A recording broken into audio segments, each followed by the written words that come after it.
So yan ho. Ah, natutuwa lang ho ako ngayong umaga dahil sa kabutihan ng Lord. Dahil ho ng kagabi ay wala kaming bigas. Sabi ni nanay, Totoy, wala tayong bigas. Wala tayong isasae. Di sabi ko, Lord, paano mo ba yan? Wala akong budget. Walang bigas.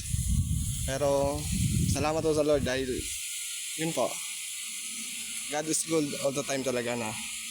Siya po yung nag-provide kaninang umaga. Tapos, yung lahat ng bagay, yun nga. Nakatiwala ko sa Lord kasi alam ko na siya yung nakakakita ng lahat ng bagay. Kaya yun, sobrang nagagalak ako sa Lord dahil napakabuti niya. Hindi siya nagbago. Basta yun po, maging magtiwala lang tayo sa Lord palagi. Yun po.